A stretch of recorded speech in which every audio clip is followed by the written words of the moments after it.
ahora vamos a ver algo, sí, muy superficialmente, sobre hiperinflación y estabilización. ¿Sí? Sobre esto van a dar mucho más en la materia de quinto, que se llama Economía Monetaria, pero quería al menos darles una introducción. ¿Sí?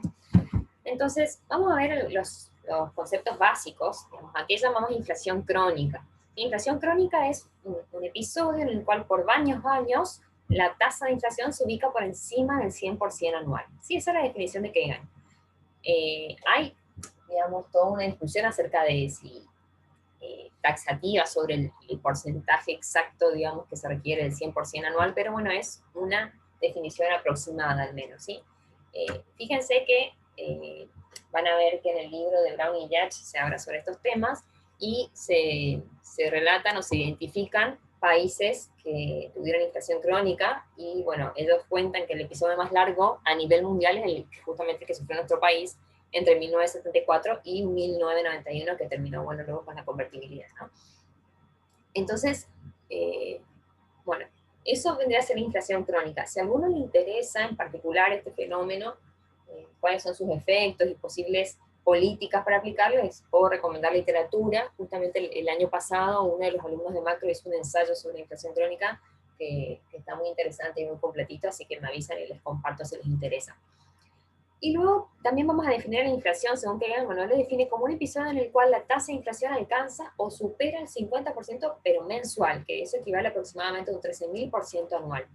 ¿Sí? También hay toda una discusión acerca de los porcentajes requeridos para, o sea, que sean tan taxativos, ¿no? Si un país tiene un 12.000% anual, eso no es una hiperinflación. Bueno, hay toda una discusión al respecto, pero en todo caso la característica principal de las hiperinflaciones es que ese aumento de la tasa de inflación es exponencial. ¿Sí? Bueno, y existen varias teorías como para explicar las posibles causas de la hiperinflación, pero nosotros vamos a ver básicamente dos, que son las que describe de Gregorio, ¿sí? Que son, por un lado, los modelos especulativos y por otro lado, los modelos que se basan en los desequilibrios fiscales permanentes del Estado, ¿no? Entonces, si vamos a los modelos de dinámica especulativa, ¿sí? Estos modelos sostienen que la hiperinflación es una suerte de profecía autocumplida. ¿Sí? ¿Esto qué quiere decir? Quiere decir que el fenómeno hiperinflacionario ocurre justamente porque el público espera que ocurra ese fenómeno. ¿Sí? ¿Y cómo lo explicamos? ¿Sí? Si, por ejemplo, si nosotros suponemos que el crecimiento en la cantidad de dinero es constante, ¿sí? Y suponemos que la gente espera que la inflación suba, ¿sí? Que el nivel general de precios suba. Entonces, la demanda de dinero, que depende de la tasa de interés nominal de forma negativa, va a caer, ¿sí? Porque depende de la tasa de interés real más la tasa esperada de inflación. Entonces, si la tasa de inflación está a la alza, esa demanda de dinero va a caer. Entonces, si consideramos que la tasa de crecimiento del dinero es constante, eso va a requerir que el nivel de precios aumente para poder equilibrar el mercado monetario. ¿Sí? Si cae la demanda de dinero y la tasa de crecimiento crece en una tasa constante, entonces el nivel de precios va a tener que aumentar de forma tal de poder equilibrar o reequilibrar ese mercado monetario y financiero. Entonces, fíjense que la aceleración de la inflación y la caída de la cantidad real de dinero van a coincidir con las expectativas del público. ¿Sí? En ese sentido, se habla de hiperinflación como una burbuja especulativa. Bueno, hay varias críticas a estos modelos, ¿sí? Como que son modelos poco realistas, que son por ahí, teóricamente, digamos, tienen muchas ecuaciones y son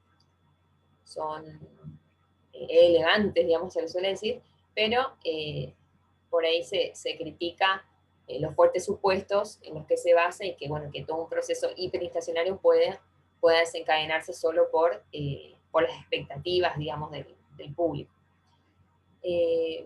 Pero bueno, en todo caso, estos modelos son interesantes porque muestran que se pueden generar grandes problemas o inestabilidades en la economía según la confianza que tenga el público sobre el valor de la moneda local.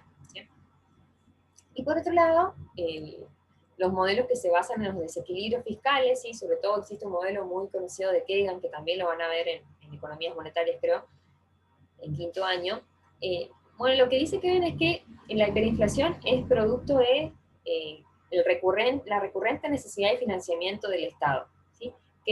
Donde el Estado utiliza como fuente de financiamiento o principal fuente de financiamiento a la emisión monetaria y, digamos, debido a lo que ya vimos, que a medida que aumenta la inflación, la demanda de dinero va cayendo, ¿no? Y cada vez para tener un señoraje cada vez mayor hay que aumentar cada vez más y más y más la tasa de inflación, entonces eso puede llevar a una dinámica explosiva tal que se termina en una hiperinflación. ¿Sí? Bueno, y para poder utilizar alguno de estos modelos, habría que pensar, si ustedes, si recordamos un poco el gráfico de la curva de Laffer, se acuerdan que habíamos mostrado que hay un señoreaje máximo, ¿sí? Entonces estos modelos lo que hace es, sostienen, digamos, que el Estado puede recaudar ese máximo señoreaje, ¿sí?, de forma indefinida o más allá de ese máximo factible, solo en contextos donde hay, en dos tipos de contextos. Por un lugar, cuando suponemos que las expectativas del público se ajustan lentamente, ¿sí?, como, algo así como unas expectativas adaptativas, si se quiere, ¿sí?, que se basan en la información del pasado y luego van corrigiendo los errores, o en casos donde la demanda de dinero se ajusta de forma lenta, ¿sí? Bueno, ¿y cómo sería esto? Según estos modelos, por ejemplo, si el Estado tiene un déficit fiscal recurrente y recurre a la emisión monetaria para financiarlo, al aumentar la oferta monetaria en términos reales, eso hace que aumente el impuesto inflacionario y aumente el señoreaje, ¿no?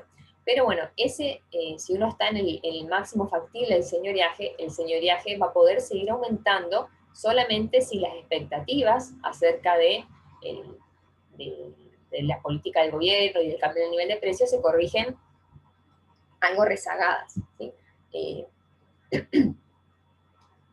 Perdón.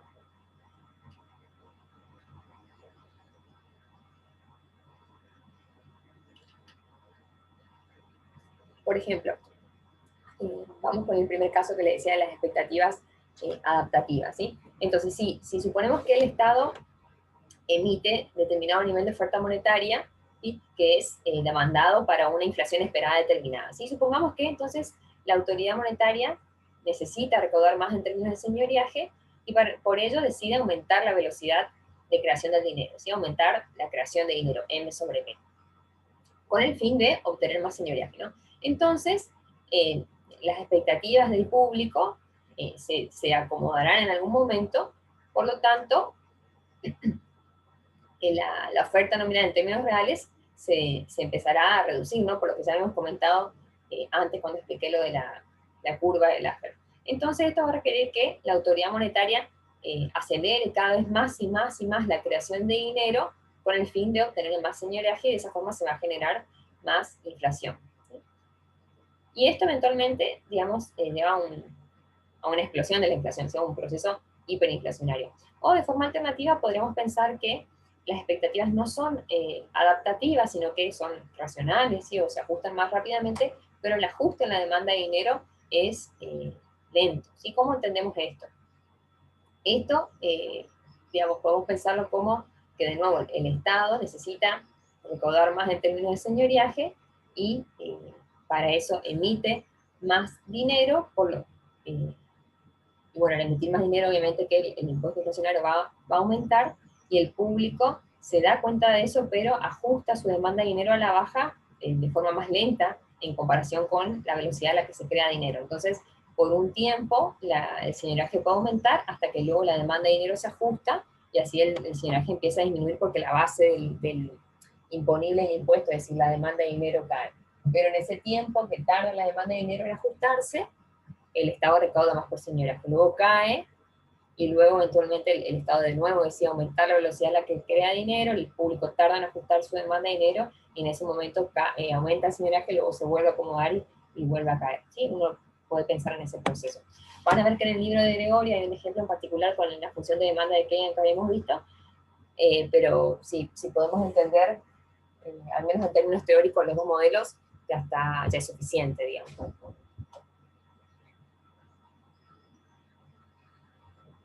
Bien.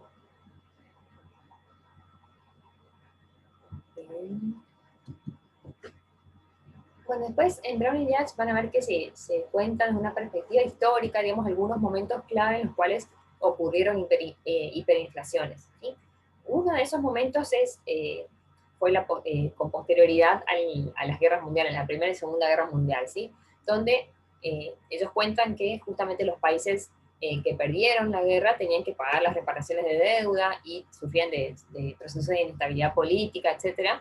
Entonces, eso los llevó a grandes desequilibrios fiscales, ¿sí? Porque se imaginan la cantidad de dinero que tuvieron que desembolsar, y por todo el contexto social y político era difícil financiar esos desequilibrios con impuestos, por lo tanto, tuvieron que recurrir a la emisión monetaria para financiar al Estado, bueno, y eso terminó en procesos de hiperinflación.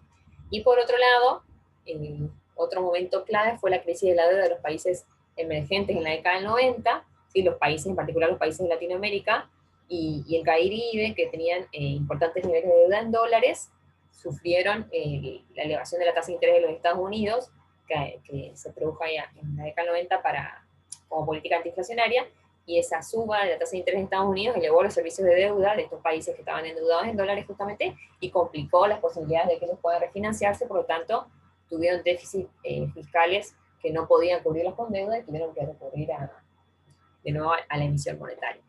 Así que tenemos aquí, a grandes rasgos, digamos, identificadas las hiperinflaciones más modernas y cuáles fueron sus causas. Fíjense que las dos terminan con emisión monetaria, una por los grandes gastos del Estado que no pudieron ser financiados con impuestos y por lo tanto recurrieron a la emisión, y el otro también por la imposibilidad de financiar el déficit con deuda y que terminaron con financiamiento vía emisión monetaria.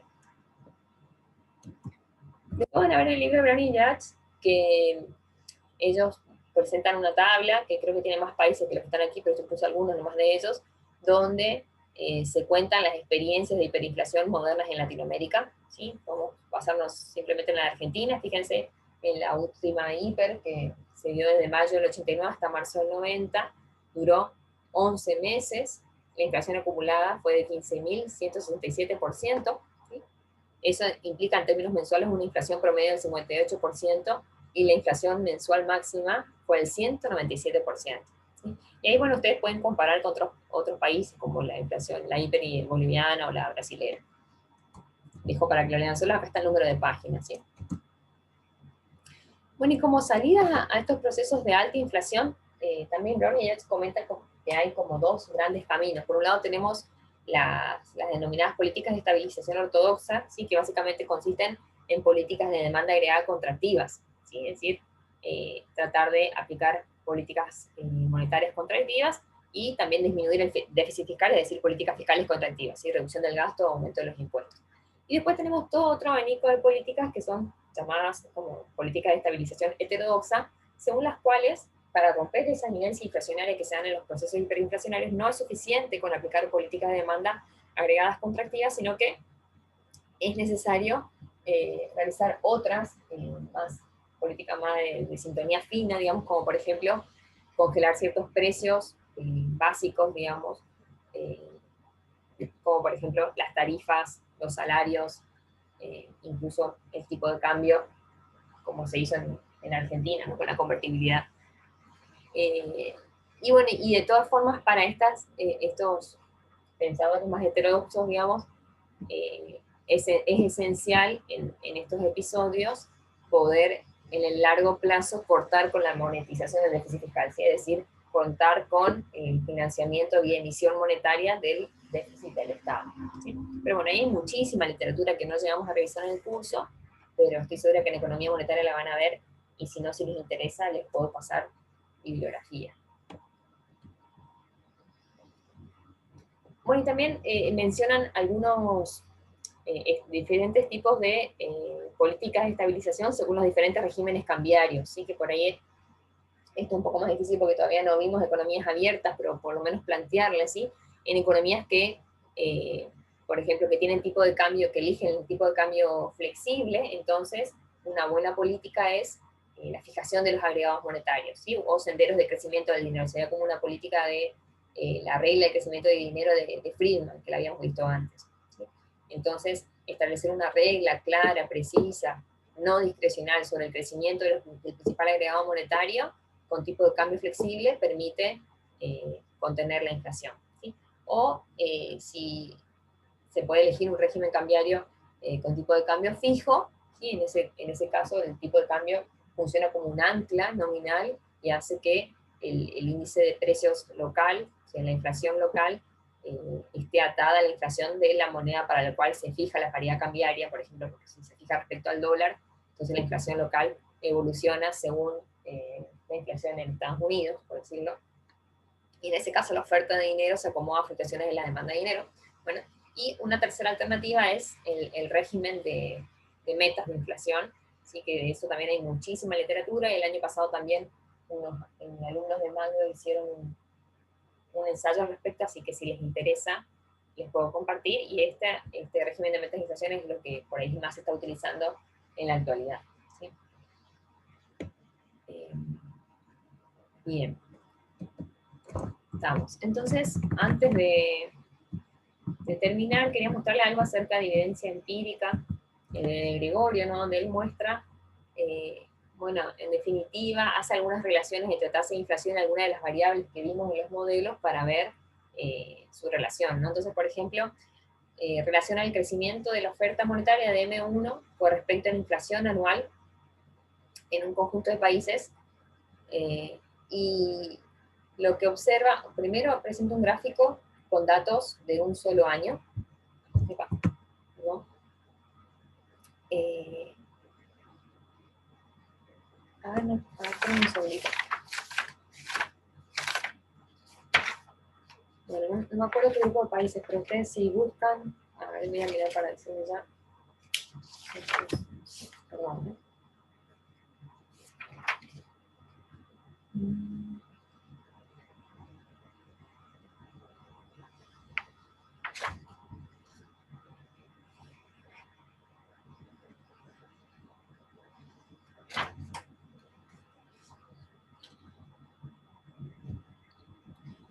Bueno, utiliza datos del FMI, no dice específicamente para qué país se realiza la estimación, pero dice que para todos los países con los que se contaba con datos. Así que bueno, en todo caso después se puede recurrir a las bases, pero la cantidad de puntitos nos da una idea de que son una variada cantidad de países, digamos. Y fíjense que estos son la relación entre inflación y crecimiento de M1 para diferentes países solo en el año 2003. Y lo que podemos ver es que la relación entre crecimiento de M1 e inflación no es tan clara, ¿sí? No hay una relación 1 a 1, que es la cantidad de puntos que están por debajo de esta recta de 45 grados. ¿Sí? Ahora, si vemos el mismo gráfico de Gregorio, pero utilizando datos de 20 años, y que aproximadamente que van del 1984 al 2003, vemos que hay una relación mucho más directa, ¿sí? Es decir, que podríamos asociar crecimiento de la cantidad de dinero con inflación. ¿Sí? Entonces, como conclusiones, digamos, en el corto plazo, la evidencia empírica, que esto está hecho para un gráfico nomás, pero hay un montón de modelos y hay bastante consenso sobre esto, de que en el corto plazo hay una relación muy débil entre expansión de dinero e inflación, ¿sí? Es decir, que hay muchos otros determinantes que explican el proceso inflacionario y no es tan fuerte la relación dinero-inflación. Pero en el largo plazo hay bastante evidencia y bastante coincidencia, digamos, entre economistas de que hay una muy alta correlación entre incrementos en los agregados monetarios, tasa de crecimiento de los agregados monetarios e inflación. ¿Sí? Es decir, que la teoría monetarista permitiría explicar bastante bien las causas de la inflación en el largo plazo. Luego de Gregorio presenta un gráfico que permite analizar si se cumple o no el efecto Fisher, ¿sí? Que el efecto Fisher consistía en que aumentos en la inflación esperada se traducían 1 a 1 a la tasa de interés nominal y no tenían efectos en términos reales. ¿Sí? Entonces, si comparamos la evolución de la tasa de interés contra la inflación de diferentes países para el año 2003, vemos que la relación no es muy clara, pero luego si lo analizamos para un periodo simulando un largo plazo, digamos un periodo de 20 años, más o menos, vemos que la relación es mucho más directa. ¿Sí? Entonces acá lo mismo, digamos, como conclusión en el corto plazo la relación es muy débil, ¿sí? Es decir, que esto da evidencia de que aumentos de la tasa de inflación reducen la tasa de interés real en el corto plazo, ¿sí? No se traduce, en otras palabras, 1 a 1 a la tasa de interés nominal. Y por otro lado, en el largo plazo, sí observamos una relación mucho más estable y consistente con el efecto Fisher. Así que bien, con este video, chicos, termino lo que es inflación, ¿sí?